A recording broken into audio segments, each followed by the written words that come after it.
Hey, Panther here, bringing you the latest on the Hytale blog post titled Block Tech.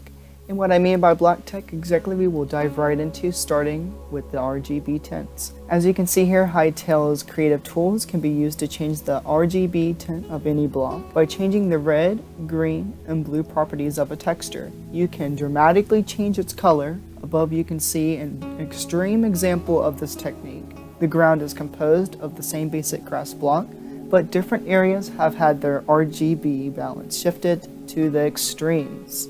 So here's another example of what the RGB tint looks like naturally in game. So those of you that are builders out there, take this in and really imagine if you could just change the color of all this furniture. That may just be what Hytale is bringing us. So now let's move on to the transition textures. Transition textures being used to break up the lines between blocks. Transition textures are used to create smooth transitions between different block types. In the example above, you can see how grass, sand, and gravel intermingle without hard lines forming where the blocks meet.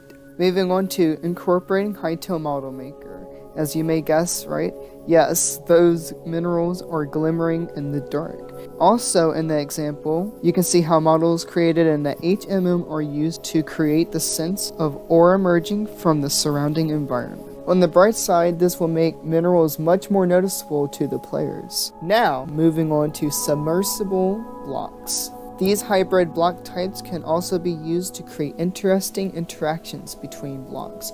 In this example, note how certain blocks, the vegetation and treasure chest, intersect with the water, creating the impression of being underwater. Submersible blocks can be any block in the world, says Kevin Silky Karstens. Using a simple option in the configuration file for the block, it can be made to submerge in any fluid, which are also just special blocks. The purpose of this feature is to not impair fluid physics with fences, flowers, or other non-solid blocks. The benefit of this feature is that you can make good-looking flooded areas. Alright, moving on to varied foliage, which I find very interesting. So Hytale's treetops provide an example of how custom blocks can be used to create visually diverse environments. Each tree is topped with a crown of leaf blocks, which have unique properties that help us create varied foliage. Also notice here there is many variants of just one single tree, and here is what a leaf block looks like in Hytale Model Maker. Now moving on to ambient animations,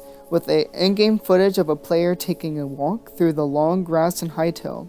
In this clip above, you can see how long grass sways in the wind and how it reacts as you move through it. This is a special effect that can be applied to a block to help environments feel more dynamic. Very cool. Also, Hytale has a system for attaching particle effects to block types. As you may notice, stone has more of a rocky particle effect, sand with a dusty effect, and so on. And finally, interactions and animation states. Here you can see the player entering a cozy cabin through animated double doors in Hytale. We've also built a system to allow blocks to animate in sophisticated ways. In the clip above, the player approaches a pair of double doors that swing apart when they're open. This uses some of the underlying technologies that we have, says Nick Zero Drabish. For example, the ability to display an animated block inside the world. Also, Hytale's block system is designed to support immersive and interactive environments, whether you're playing adventure mode, building your own world, or designing a minigame. Alright guys, that's all for this video. If you liked the video, please smash the like button and subscribe.